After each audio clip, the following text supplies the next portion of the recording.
Believe we are live. Wow, this is so grainy.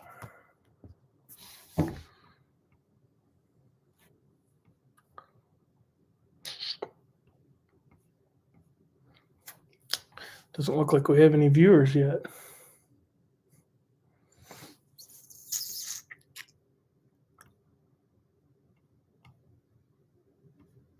Hey, we got one. What's up, Thomas Z? Can you hear me good?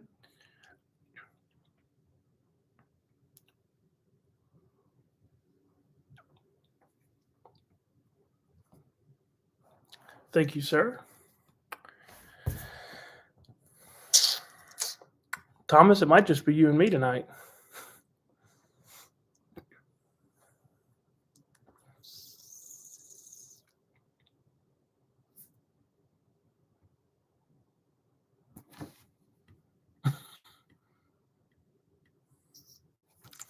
What's new with you, Mr. Thomas Z? What are you working on?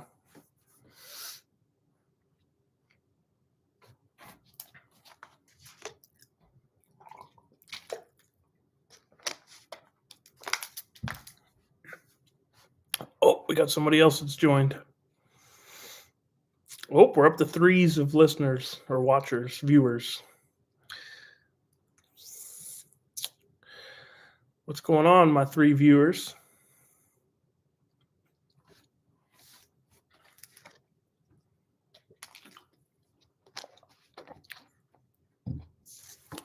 Figure I'll let some people roll in here. I know 9 o'clock on a Sunday is kind of a odd time to do a Q&A. I'm just trying to figure this stuff out to see what times works the best for the majority of people. I know some people like during the week, some people like the weekend. It seems that the general consensus is that any time on a Friday is a no-go. So just trying out some different times here for the live video. Plus, I really didn't promote this as well as what I had intended to. I was planning on putting out a couple videos this week that I just didn't get to do because I've been so busy. I had a bunch of work come in at the shop. I was actually up at Gearin earlier this week, and I have a video coming out about that. I'll be posting that this coming week and playing catch up from that. And then this weekend, I played race car all weekend. Got to help a buddy of mine, Lester and Andy Johnson, crew on their like Top Sportsman Pro Mod style car.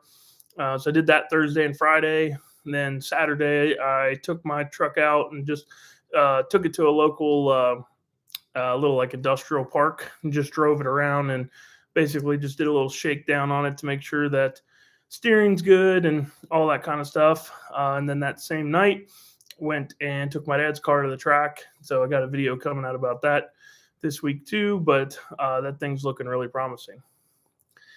Okay, we got a first question here. SPE Trucking says, explain how to determine what coilover spring rates you need, please.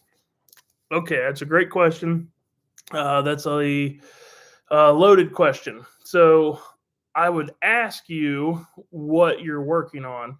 So let me do that. Let me ask you what you're working on, and then that way I can give you a better answer, because it's going to be a lot different if you're working on the rear of a two-wheel drive car or if you're working on the front of a four-wheel drive truck.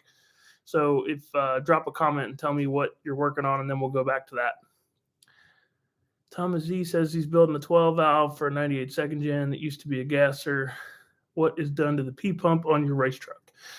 So that is a 13 millimeter pump from Scheid, and it's basically the 5K Gov Springs. It's got I'm pretty sure it's a zero fuel plate, but it could be their custom plate, so don't quote me on that. And then whatever they do for delivery valves and such. When it comes to when I buy stuff from Scheid, I usually don't ask too many questions. I just tell them what I want to do and bolt on whatever they send me, and it always works good.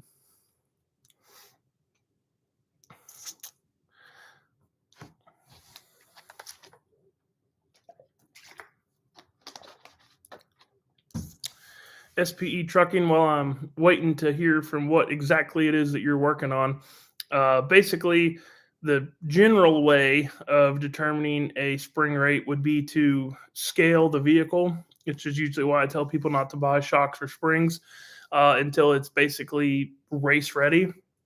And oh, Duramax single cab 4x4, looking to switch front to coilover. Okay, cool. So on the front, same as what I was just getting ready to say. Basically, you'd want to scale it, and you'd want to know what it corner weighs. So you'd want to know like what the left front and the right front corners are, and you'd want to know what the front bias is versus the rear bias. Pretty much anything 4x4 diesel. I'm not super familiar with the Duramax stuff, but the like with a Cummins, you're always 70-30 in that range. Sometimes you can get like 65-35, but I would say that if you've got like, say my truck's got 3,000 pounds on the front, it's right around 3,000 pounds or so. I run a 550-pound spring, and that's about the lightest spring that I would want to run. It works pretty good. It controls the extension well, or I should say, it allows the shock to control the extension well. But we have had some lighter springs on something that's like, say, 2,700 pounds on the nose. We've had some like 350-pound springs on those, and those work pretty good too, but they do promote more extension. So, depending on what your truck weighs, I would say that if you're about 3,000, 3,200 on the front, something in that 550 to 600 pound range would work best for you. There's, in my opinion, on a 4-wheel drive diesel, you can't go off of like what the gas car specs are. It's just not. The front end is creating weight transfer from the front axle pulling forward. So it's going to promote the extension more. So you have to run it heavier than what you would on like a 2-wheel drive gas car. 3,600 on the front axle. Yeah, I would say 600s on that. Yeah.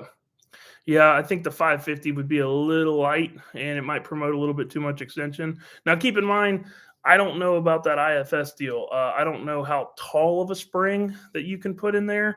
The taller the spring, the better, in my opinion. The more control you have over the shock. But I'm not super educated on the whole IFS deal. So you can put a 12-inch. Okay, cool. Yeah, that would that'd work good. Like a 12-inch. 600-pound is definitely where I would start with that. And then, depending on how good your front shocks are, will kind of determine, if you're in the range or not. If you have some really nice front shocks, you'll probably be perfect in that range. If you have some cheaper front shocks, you might have to play with your spring rates a little bit up or down one way or another to get the control the extension, off the hit. And, if you're doing a trans brake or if you're doing foot brake, is all going to depend on how much it wants to extend. So I know on the QA1 double adjustables, yeah, that's a good, that's like an upper level, entry level shock, I would call that. So I don't know how many clicks you have on that. I'm going to say you probably have like 10 clicks on extension. So I think you'd probably be good with, like I said, that 600-pound spring, and you might have to run it up or down one way or another, but I doubt it. I'd say that that would probably work just fine for you.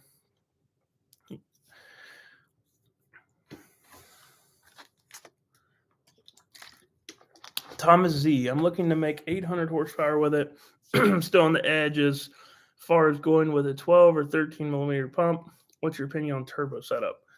So you can make 800 with a 12 millimeter. Say if you've got like a 887 pump, you can definitely do it. A 913 pump will also make 800 horsepower. It's been a while since I've really educated myself on this, but I believe the 913 is the one that has the timing retard notches. So when you actually go to full rack travel, it actually retards the fuel timing a little bit. So I believe that's why the 887 pumps are the most desirable stock pump. But really, if you have like a benched 887, from someone like Scheid or Seth Farrell, you could easily make 800 with it. I will say that on a buddy of mine's old 12 valve truck, it was in a first gen. It made right around that 800 horsepower number, and it drove fine with the 12 millimeter. But when he went to the 13 millimeter pump, it drove cleaner. It basically did everything better. I know there's a lot of talk out there about uh, you can't run a 13 millimeter pump on the street and stuff like that, but that is definitely not true. As long as it's not like a self-contained oil pump like mine is, like as long as it's oil fed and you have the right injector for it, something 5x20 to 5x25. So you don't, back pressure up in it. You can totally street drive it, and that thing drove the cleanest with the 13 mil pump, and they were both Farrell pumps. So to me, it was a good back-to-back comparison.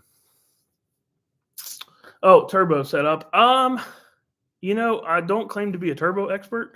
So, take all this with a grain of salt. But if you're really trying to make 800 with a 12 valve and you want something that still drives good, the S475 87 with a 1.0 turbine is the best bang for your buck. That turbo lights really, really well with a proper converter, and it'll make right at 800 horsepower. Anything more than that, you really need to go to like a 96 turbine and a T6 115. But and those do drive good on the street, but they don't drive nearly as good as that 87 1.0 with a S475. And honestly, you don't need any like special billet wheels or any of that stuff. Like just a Cass S475 would do you just fine. Travis McIntyre, I hope I said that right. When deciding between a low stock stall or a high stall, what are some benefits or downfall to each? So it depends on what you're doing with it. If you're towing a lot and you're towing heavy with it, the lower than stock stall is going to be what you want to go with because it is going to put the power to the ground earlier. It's going to take less RPM to couple the converter. And that is going to not only make it take off better for towing, but it's also going to keep your trans temps down outside of lockup because you're not shearing fluid as much. And then for a higher stall, that would be something that you are, bigger turbo, something that you're not towing with or not towing nearly as much or nearly as heavy, and you need to get the RPM up quicker, then that's where you would want the looser stall for that. The drawback for towing would be is that it would take more RPM to take off, so the engine would really wind up, and it would get the transmission hotter quicker outside of lockup. So kind of depends on what you're doing. And there's also there's a lot more to it than just low stall, high stall. There's different stator designs. There's some different pump designs that all change the way when it gets efficient, how it gets efficient, how it fluid couples. So there's lots to that really, but that's the generic answer.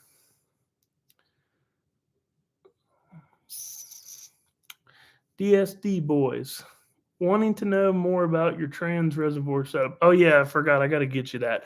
It's an ATI for a Turbo 400. So it's like one of those deals that just bolts directly to the pan on a Turbo 400. And it's basically, I'm just using it as a catch can, and I have a line coming off of the top of the overdrive plate, just a little air push line, and that goes to the reservoir, and so that way I can overfill the transmission because I can't run that deep pan, which on your Nova, I'm sure that's why you're interested in this, because of your ground clearance issue, but that way I can overfill the transmission so when it shifts, it doesn't drop the line pressure because it doesn't cavitate from the fluid dropping below the filter. But when you run, more fluid volume than what it's, capable of or what it's called for, when it gets hot and it expands, it needs a place to go. So it's going to push out into the catch can, and then it just returns. It just drains back into the catch can afterwards. So it's really nothing trick or special, but the specific one that I have is an ATI Turbo 400, little square block catch can, and I will get you the part number for that this week. Thomas Z, what stall would you recommend on that setup? So assuming we're talking gear and stuff that I use, I would absolutely do an 18SS on that. 18SS drives really nice on the street. It's loose early, so it spools a turbo really well. But then it really starts to pull the motor back. It's what's called a reverse K factor. So it will actually be loose, and then it'll grab the motor and pull the motor back down. And so that's why it drives really good on a street truck, because it gets the RPM up, gets the turbo moving, and then it starts loading it, basically pulling the power back down, and it works really really good that way. That's actually what I have in my race truck currently in non-lockup form. So it's a really good or a converter for that, and that's definitely what I would run on that setup.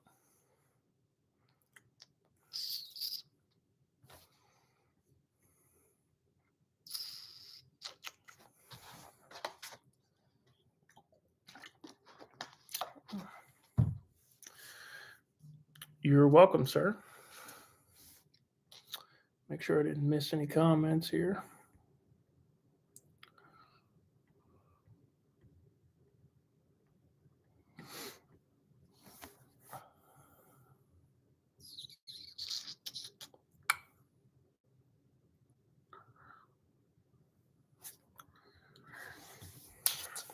So what are we all doing on this Sunday night besides on this live feed here?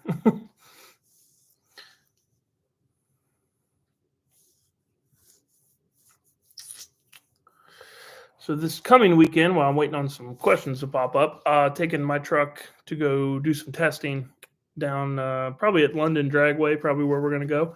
It kind of depends on the weather. It's not looking too good this week, so we might have to change that plan at the last minute. But I said earlier, if some of you guys hadn't caught that I went and just did a little shakedown, drove the truck around, made sure that steered good, stopped good, everything looked good, smelled good, tastes good, all that good stuff before I go taking it out to the track. So hopefully after next weekend we'll have some race truck content.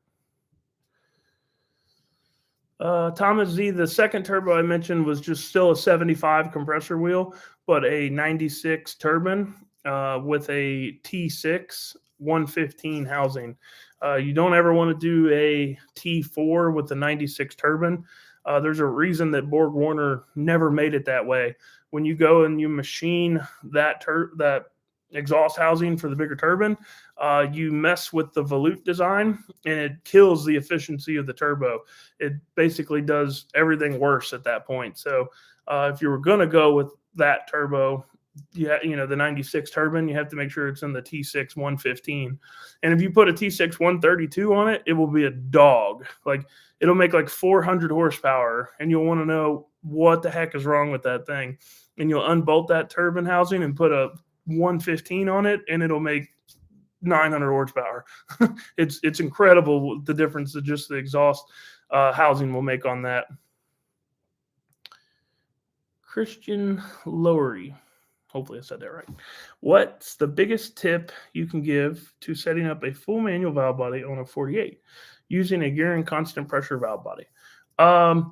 Basically, if you go back and watch the video series that I just made about the DIY kits, and you go to like when I'm putting the direct drum together and watch that video, and then go to the video where I'm doing the front servo, and then installing the valve body. If you watch those 3 videos, it will give you an idea of what to do. But basically, just run 12 return springs in the direct drum, put the spring Gearing gives you in the valve body, in the front servo, and put the stock spring in the front servo as well. And then that'll get it to where you'll probably have a flare on the 2-3 shift. And then you'll be able to tune that in with the TV lever externally, which I sell kits for if you're in need of one of those. That's something a lot of people don't know is that with the Gearing valve bodies, on any of the constant pressure full manual valve bodies, the TV circuit is separated from line pressure. So they set the line pressure with the pressure regulator valve, and then they have repurposed the TV circuit to time the 2-3 shift. So basically, the more you tie it back, the more it wants to bind, and the more you leave it forward, the more that it wants to flare. So if you set it up with a little bit of a flare with no TV input, you can always tie that thing back and get a super nice 2-3 shift. That's one of the reasons why I think that they have the best valve bodies too.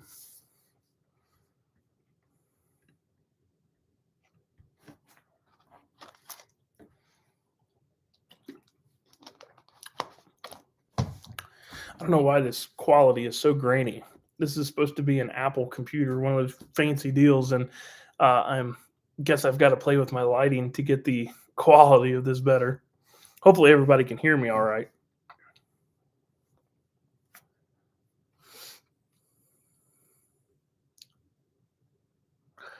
DSD boys. With a gear and full manual valve body, how would a dump valve benefit me?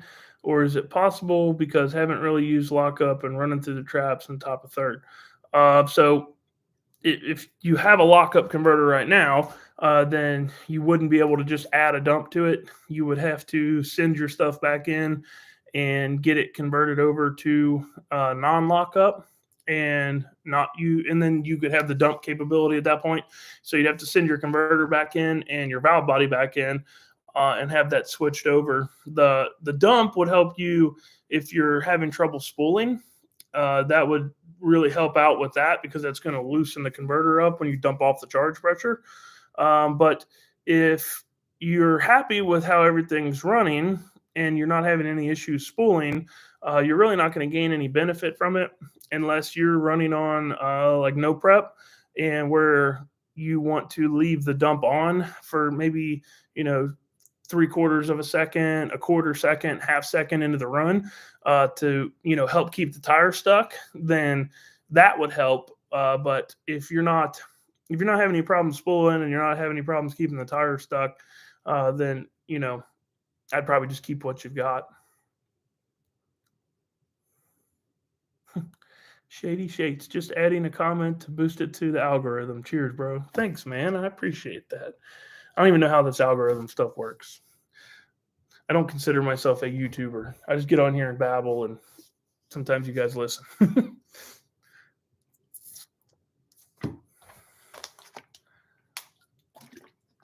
Hey, we're up to tens of viewers for the first time tonight. What is your favorite brand to buy a turbo from? Precision, but that's not what we're talking about here. Honestly, I think that forced inductions is the best bang for your buck on the Borg Warner stuff. And then anything genuine Borg Warner, like any Borg Warner dealer that you want to use, would be totally fine for something like that, Thomas.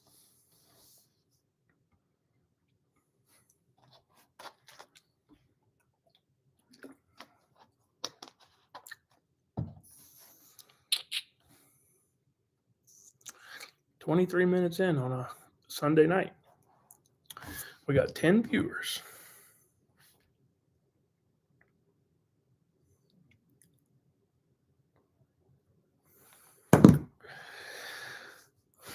What else?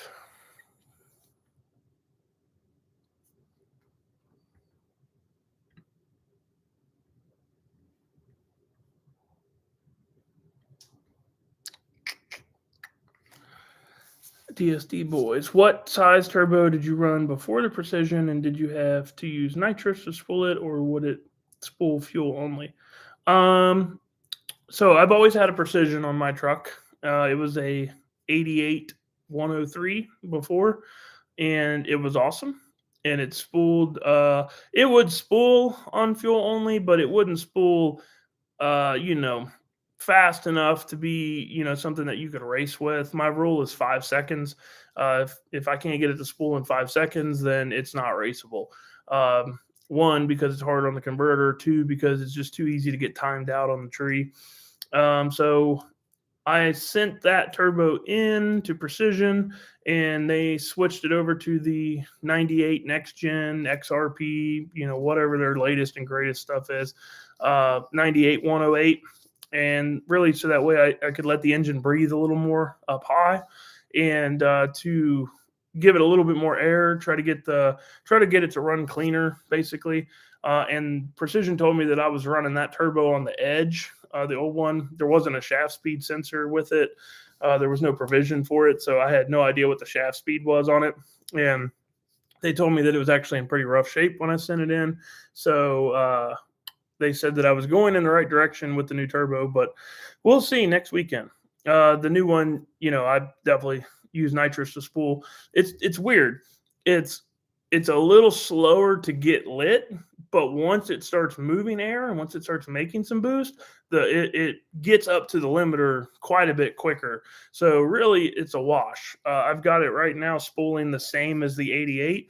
It's just a little bit different. It takes a little longer to make boost, but then once it makes boost, it hits the limiter really quickly.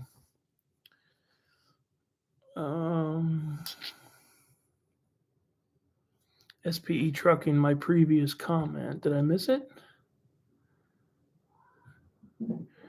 6C12R, Paul Edwards.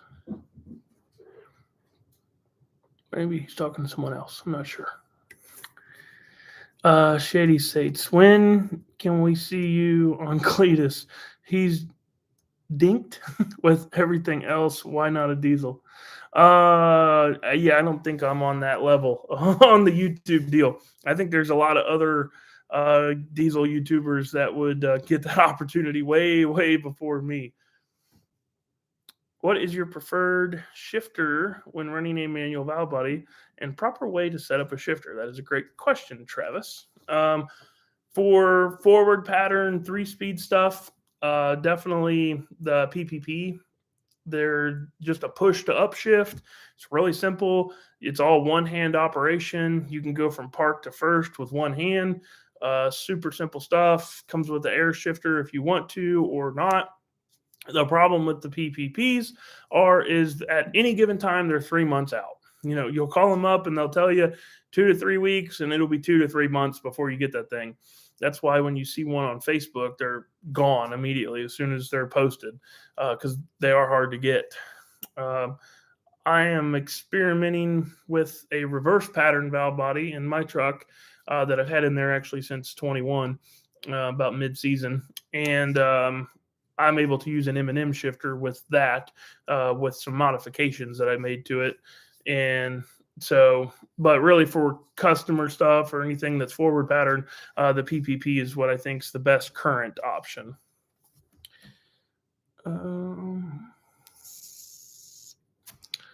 Oh, gotcha. SP Trucking. Shock setting 6, compression 12 on rebound. Got it. So you have 6 total clicks of adjustment on compression and 12 on rebound. Is that how I'm understanding it? DSD Boys, does the air shifter shift 3 gears or just 2? Well, if you have a 3-speed shifter, it'll shift, it'll make the 1-2, so that's 1, and then it'll make the 2-3, which is 3. And then with your valve body, overdrive is applied electronically. So the air shifter wouldn't control that. You'd have to control that. But I know you got the smart wire in the race pack, so you can use various sensors to control your overdrive with that.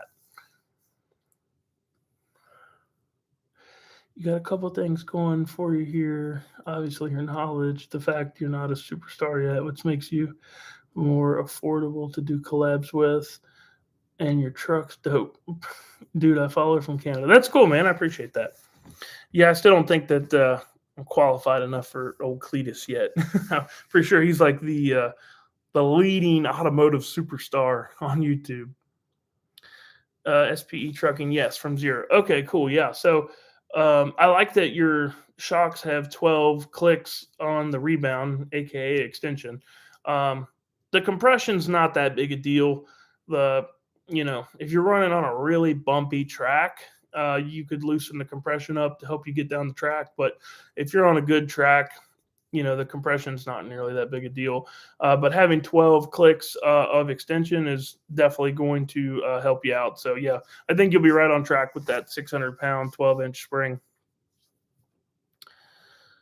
On that P-pump, what Gulf Springs did that truck have? Would 4K hold me back up? Oh, you're talking about Levi's. He had originally 5Ks in the the 12 mil pump, and then he had that. I think Seth Farrell calls it like a bushing kit or something, where it's supposed to basically be unlimited RPM until it slings the rods out of it. 4Ks hold you back. Depends on whose 4Ks you're running. If you're running like Scheid 4Ks, they'll go a little more than 4,000. Like they'll go 42, 4,300. But with that turbo and everything, I think that you're probably going to want to be shifting around 42, 43. And so if you have 4Ks, it seems like from my experience, like they're really on the downward side of fueling by that point. So I think that the 4Ks in your scenario would actually hold you back. I'd probably want to put the 5K governor springs in it. What shifter shifts 3 gears currently? Currently running Muldoon's. Are you saying you're running Muldoon's shifter with your gear and stuff? I'm assuming that's what you mean.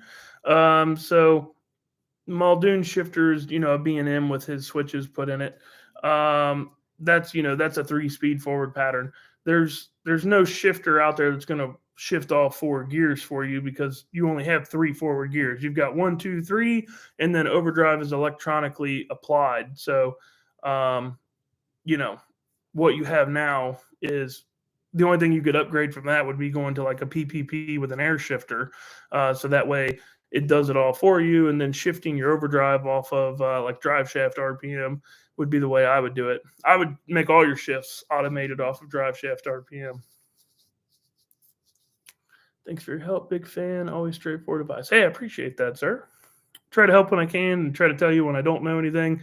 Unfortunately, I don't know anything about Duramaxes, so don't ask me any engine questions because I'd be really lost on that deal.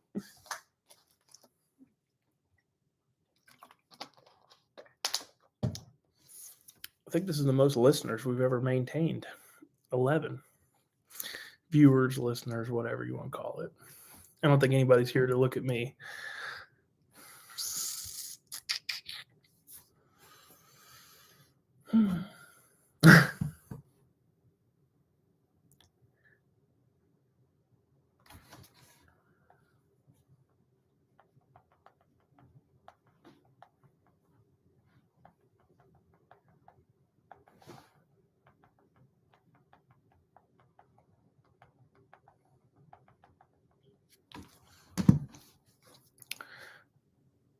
Thinking yes, smart wire triggered. Just haven't seen an air shifter that shifts 3 times. Educates me. Well, it's only shifting twice because you're starting in first, and so it's going to shift once, and then that's going to bang it into second, and then it's going to shift one more time, and that's going to bang it into third.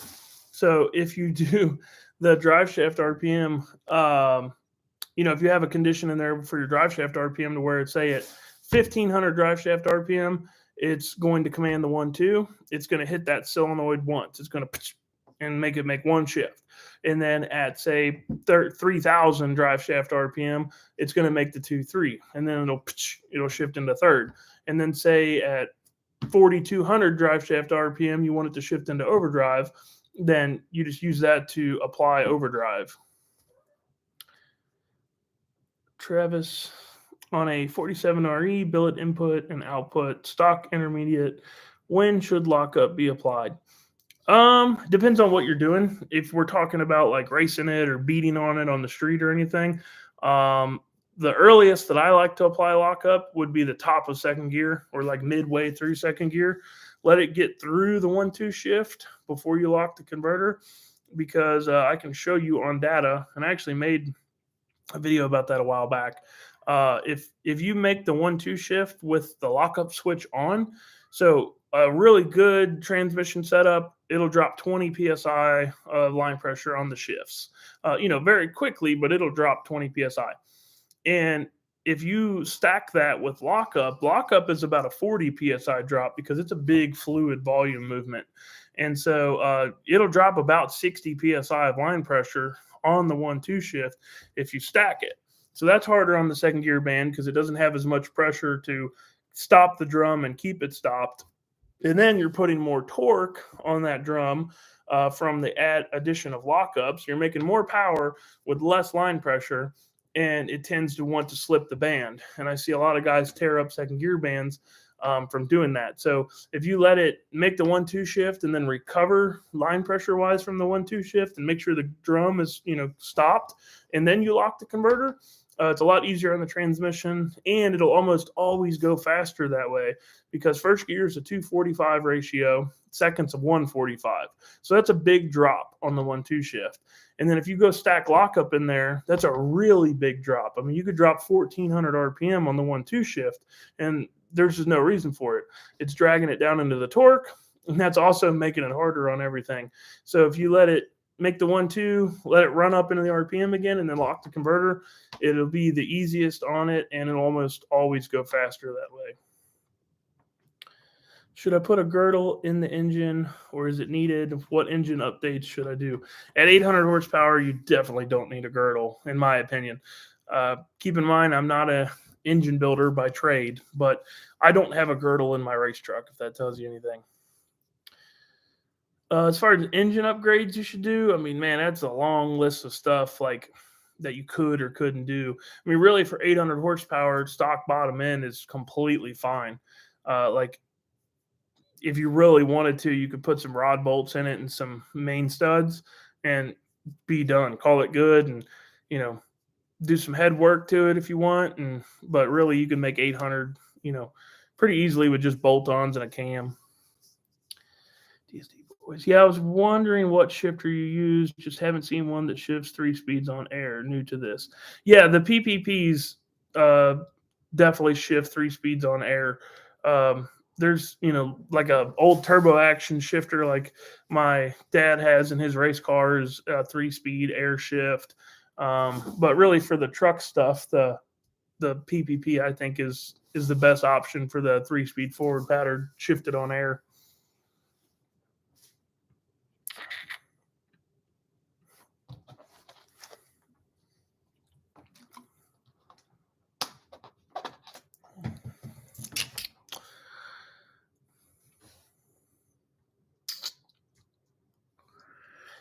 We had 1,200 horsepower in our 12 valve and the block blew. Diesel shop we sent it to told us to use a 24 valve block. Not sure that's helpful. Not in my opinion. The only block that's stronger than a 12 valve block is a 6.7 common rail block. The 5.9 common rail block's got the same issues as a 24 valve VP block, as the same issues as a 12 valve block. Technically, they claim that like a 12 valve international block, like what's in my truck, is supposed to be the strongest of the 5.9s because they have a little bit better material in that when they're casted. But I've seen them all break. So really, it's when you get to about 1,300 on a water block, that's when you start playing with fire. And anything above that, you really need to go to a 6.7 setup. Do you make a bracket for mounting a shifter in a second gen, or what's a good company who does make a bracket? I do not. The reason that I've never made a shifter bracket is because I'm really particular about where a shifter goes in a truck. Like for my truck, or like Jordan's truck, or any customer truck that I'm putting a shifter in, I want it to be exactly where they want it to be and what's comfortable to them. And in my opinion, there's no way to make a universal mount that puts a shifter exactly where everybody's going to want it, because everybody's taller, everybody's got longer or shorter arms, everybody has different preferences. But the Mavericks diesel, I'm pretty sure Paul Cato, pretty sure he makes a second gen shifter cable mount, and I know that was Granby Truck Shop, but now it's Black Tie Fab. I'm pretty sure they still make one. And I don't think Firepunk makes one for a second gen. I think theirs are just third gen stuff. There's probably somebody else out there that makes one that I'm not sure on, but those are the two that are coming to my mind currently.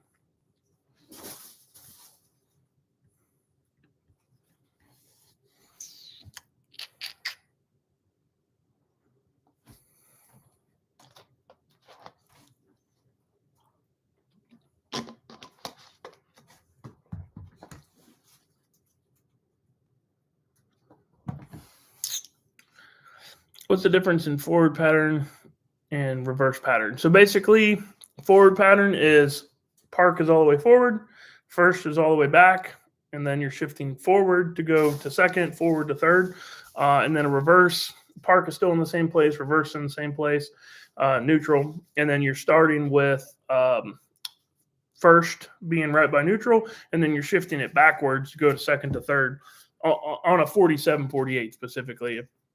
Turbo 400s and other stuff is a totally different deal, but that's the difference between the two patterns. Do you monitor compressor outlet temps? I don't. I need to. We did on JP's truck, and I know that with the air-to-air intercooler that he had in there, it would go from like 500 degrees at the turbo, the compressor outlet, and it'd be like 120 after that air-to-air. And with me having air-to-water, I know that it's at least that or better. So it's just one of those things I don't monitor. Race pack stuff's expensive, so I only buy a sensor that I could use to make a change. The way I look at it is if I have a sensor that's telling me something, what change am I going to make because of it? So if I look at my compressor outlet temperature and it's hot, what change am I really going to be able to make? I mean, the only thing is just the intercooler and how well the intercooler is working. I've been running that intercooler for a long time, running in some other stuff where I had data from it, so I know it works good. So I don't have that sensor. Advantage of either on the forward versus reverse pattern. The forward pattern is better in my opinion. It's what I would sell to a customer because the reverse pattern we can't tune the 2-3 shift in with the TV. It's a little cruder, I guess you should say, in that aspect. And for a customer, at least, the forward pattern is much better for that, having the advantage of tuning the 2-3. The other thing I like about it for a diesel is, especially on like a mechanical engine, is if say you didn't have an air shut off or a fuel dump or anything, and you got yourself into a runaway situation with third being right by neutral. If you got down to the other end of the track and it was running away on you, you could at least pop it into neutral. Yeah, you're going to lose the motor, but that's better than crashing at a high rated speed. As to where the reverse pattern, you've got third all the way back. So you've got to try to shift through the gears to get back to neutral. And I don't know really how well that'd work out. But the big advantage versus disadvantage would just be losing the 2-3 shift timing. Savage Fabrication, do you have any ideas on how Cope is getting overdrive to activate hydraulically? I never thought I would ever see that be a thing. Yeah, a little bit. How do I say this? There's a reason you don't see many of those. He doesn't fully understand what's going on. The overdrive deal does work, but there's some other issues with that valve body. Firepunk worked with him for a long time on that, and they went back to doing what they used to do. How much ice do you consume in an average run with your air to water? That depends on if I'm even putting ice in it. If it's cold outside, if it's 60, 50 degrees outside, I won't even put ice in that thing because the ambient air temp is so good that it really just doesn't need it. The air to water works good enough just pumping water through that thing that you don't need the ice. Now, if it's hot out, if it's a 80, 90 degree day, then I will, I'll put a full bag of ice in it. And so, it's definitely going to use a 20-pound bag every run when it's hot out.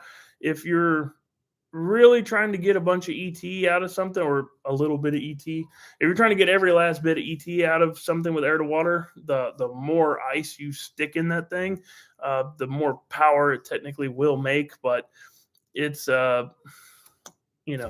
it's not really as much as you think. Like Ryan Milliken kind of proved that. He just runs water in his race car. Derek Rose just runs water in his intercooler. They don't mess with the ice. They're using enough nitrous to, keep the intake air charge cool too. So that's another factor in it. So like if you're fuel only and you're not running any nitrous, then more ice is going to benefit you more. But once you start introducing multiple stages of nitrous into it, you really don't need to mess with the ice. Are you going to be attending any of the events this year? UCC, All Truck Challenge, etc. Definitely not All Truck Challenge, just because I just drag race. Maybe UCC. I'd like to. I'm trying to plan for it, shooting for it, but it depends on how testing goes this weekend, since it's already going to be the second week of May, and I haven't had the truck out yet. So we'll have to see how testing goes this weekend, and that'll kind of determine if I'm going to go or not. If I don't go to UCC, it's a puppy. If I don't go to UCC, then I will try to go to the Bowling Green ODSS event.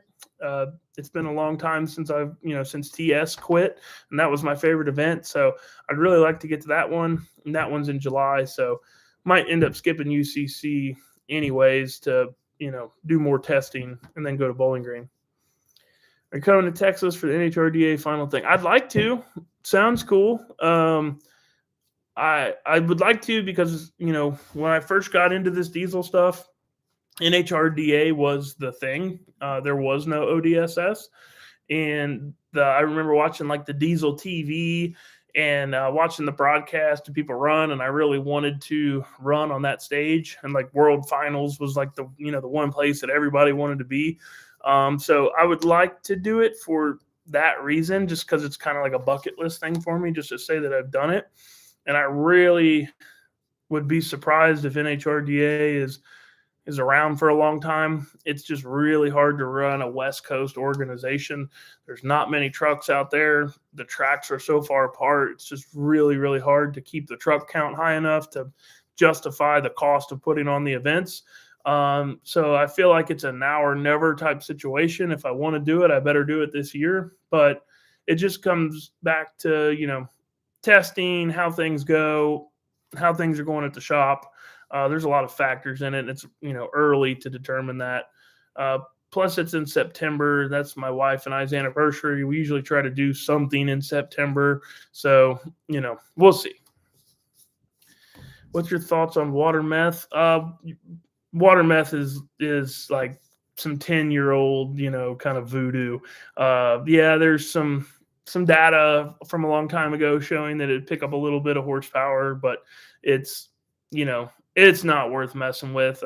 The water injection on a high pressure injection setup, like something where you're using 800 plus psi to inject it, like not a Snow Performance or something like that kit, that actually can cool EGTs. You can cool it down that way, but unless you are someone like Scheid, with a lot of horsepower, the water injection isn't necessarily there to make horsepower. It's just there to keep the engine safe. And then that's the same deal in the different types of injectables. There's really nothing that you can inject, that's going to not try to detonate. And that's the problem with methanol is that it wants to pre-detonate. It doesn't want to burn with the diesel fuel. Bossman 882. What was the pivotal moment in your life to pursue the career you have crossed? That is a great question. So that would definitely be when I made the decision to fly out to California to meet JP for the first time. I'm hoping I can get him on here at some point this year. He's a busy man. Racing isn't really in his life right now. He's working on some other more important things, some much bigger stuff, and so we don't get to race together as much as we would like to. But he's still a part of everything I do, run everything I do by him. But when I met him, I had this was back in 2018. I had talked to him on the internet for a long time on the Comp D days, back when forums were actually really cool and helpful. We had talked for several years on there. While he was building his truck, I was building mine. We would bounce ideas back and forth off of each other. We'd talk about what we were doing. And one day I just said, man, I just need to come out there and meet you. And that's kind of my style. I'm an in-person, shake your hand type of cat. And so I'd never been on an airplane before, never been to California before, never met this dude before. And I get on the plane, I fly out there, and, he just instantly, just treats me like we've known each other for years. And so basically, my plan was to come out there and we were going to. Um, he had just got some new pumps and new injectors for his truck, and we were just going to do a little tuning. The guy that was tuning it at the time, Les, was coming down. We were going to do a little tuning session, and then we were going to take it to the track that weekend. So I was staying out there for a week with him. So we get out there, and like all things in racing goes, none of that went to plan. We, fought some issues with the new pumps and injectors, and it wasn't anybody's fault. It was just learning curves. Figuring out how to make the thing spool up, and if you can't make something spool up, there's no point in going to the racetrack with it. And we were nowhere near spooling up. So we basically spent that whole week spooling up, and we ended up. We were trying some experimental converter stuff, and we ended up tearing up a converter. And so I pulled the transmission out, and he knew that I did like transmission stuff like on the side and whatnot at that time. And I went through the transmission for him, and he just liked my the way that I do things. He just liked the way that I went through the transmission. We put it back in, and by the end of the weekend, we had the truck spooling up good, and it was ready to go to the track. But we basically spent that whole week just working through problems together. And so we really built a really strong relationship off of that. And he told me like, hey, you need to do this for a living. And I'm like, yeah, that's the plan. That's the direction that I want to go with it. And he's like, no, you need to do it right now. And I'm like, no, it's not time yet. And I was 25 at the time, or I was actually 24 at that time. And I just told him like, I think I'm a little young. I think I need a couple more years in it. And I'd been doing the transmission thing with a buddy of mine, Tim Wright, for a couple of years prior to that. And he was like, no, there's no time like the present. And JP had his own business. He does agricultural spraying stuff, and it's a very successful business. And he basically was just like, there's no time like the present. You're always going to find an excuse the next year, you need to do it. And so he really pushed me to make the jump, and then, started looking for a shop, started, going down the path of, okay, what's it take to actually run a business and, do all this stuff full time. And I had a decent job at a construction company that I worked at. Nothing extremely great, but it was a career path. It was a place that I could have stayed and worked at for the rest of my life. And one day I'd probably been doing all right. But luckily, he kind of got to me before I was too good. I didn't make a bunch of money there and stuff. So like I could justify making the jump. And so he pushed me to make the jump, found a shop, and I pulled the trigger in November 15th of 2018. I went full time with Logan Built. So I tell people that me making the decision to get on that airplane and fly for the first time, never been on an airplane, going on there by myself, flying to a foreign place that I've never been before, to hang out with a guy that I'd never met before. It changed my whole life completely. So that's a good question. All right. I've been rambling for almost an hour now. So that was a really good last question. I'm going to cut it off there. And hopefully next month we will have all kinds of racing stuff to talk about, what's going on with me. And like I said, if you just hopped on here, I went to Gearin earlier last week, and they allowed me to do some videos of some stuff up there. So I'm putting a video together that'll be coming out early this week with some kind of showing you guys like what Gearin does and what they're capable of. And it's really cool, and hopefully you guys will really like their stuff. That's an awesome company to deal with, man. They're just really good people that treat you like family. And all they care about is making a really good product, and they're very good at it. So thanks, guys. I appreciate it. Appreciate all the questions. Hopefully you guys all enjoyed it, and we had a good talk. And like always, I'll catch you on the next one.